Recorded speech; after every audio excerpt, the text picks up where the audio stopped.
ਆਮ ਤੌਰ 'ਤੇ ਦੇਖਿਆ ਜਾਂਦਾ ਹੈ ਕਿ ਸੜਕਾਂ ਉੱਤੇ ਵਾਹਨ ਚਲਾਉਂਦੇ ਸਮੇਂ ਜ਼ਿਆਦਾਤਰ ਲੋਕਾਂ ਵੱਲੋਂ ਟ੍ਰੈਫਿਕ ਨਿਯਮਾਂ ਦਾ ਧਿਆਨ ਨਹੀਂ ਰੱਖਿਆ ਜਾਂਦਾ। ਕੁਝ ਹੁੱਲੜਬਾਜ਼ਾਂ ਵੱਲੋਂ ਹੁੱਲੜਬਾਜ਼ੀ ਕਰਦੇ ਹੋਏ ਬੁਲਟਾਂ ਤੇ ਪਟਾਕੇ ਵੀ ਮਾਰੇ ਜਾਂਦੇ ਨੇ। ਪਠਾਨਕੋਟ ਡਿਵੀਜ਼ਨ ਨੰਬਰ 1 ਦੀ ਪੁਲਿਸ ਵੱਲੋਂ ਬੁਲਟ ਉੱਤੇ ਪਟਾਕੇ ਮਾਰਨ ਵਾਲੇ ਹੁੱਲੜਬਾਜ਼ਾਂ ਉੱਤੇ ਸ਼ਿਕੰਜਾ ਕੱਸਿਆ ਗਿਆ ਹੈ। ਸ਼ਹਿਰ ਵਿੱਚ ਵੱਖ-ਵੱਖ ਥਾਵਾਂ ਤੇ ਨਾਕੇ ਲਗਾ ਕੇ ਉਹਨਾਂ ਨੂੰ ਕਾਬੂ ਕੀਤਾ ਗਿਆ।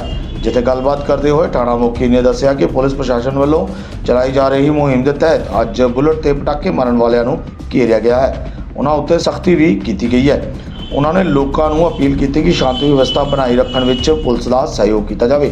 ਟ੍ਰੈਫਿਕ ਨਿਯਮਾਂ ਨੂੰ ਧਿਆਨ ਵਿੱਚ ਰੱਖਦੇ ਹੋਏ ਹੀ ਸੜਕ ਉੱਤੇ ਆਪਣੇ ਵਾਹਨਾਂ ਨੂੰ ਚਲਾਇਆ ਜਾਵੇ। ਇਹ ਜੀ ਅਸੀਂ ਇੱਕ ਮੁਹਿੰਮ ਚਲਾਈ ਹੋਈ ਹੈ। ਜਿਹੜੇ ਬੁਲਟ ਮੋਟਰਸਾਈਕਲਾਂ ਦੇ ਪਟਾਕੇ ਚਲਾਉਂਦੇ ਜਾਂ ਸਲੈਂਸਰ ਵਗੈਰਾ ਚੇਂਜ ਕੀਤੇ ਹੋਏ ਆ, ਉਹਨਾਂ ਦੇ ਖਿਲਾਫ ਅਸੀਂ ਚਲਾਨ ਕੱਟ ਰਹੇ ਹਾਂ। ਪਲੱਸ ਜਿਹੜੇ ਫਿਰ ਵੀ ਬਾਜ਼ ਨਹੀਂ ਆ ਰਹੇ, ਉਹਨਾਂ ਦੇ ਵਹੀਕਲ ਅਸੀਂ ਇੰਪਾਊਂਡ ਕਰਾਂਗੇ।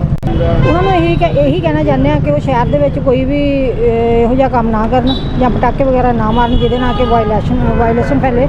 ਦੂਜੇ ਨੰਬਰ 'ਤੇ ਜੀ ਜੇ ਫਿਰ ਵੀ ਬਾਜ਼ ਨਹੀਂ ਆਉਂਦੇ ਤਾਂ ਇਹਨਾਂ ਦੇ ਖਿਲਾਫ ਅਸੀਂ ਕਾਰਵਾਈ ਕਰਾਂਗੇ।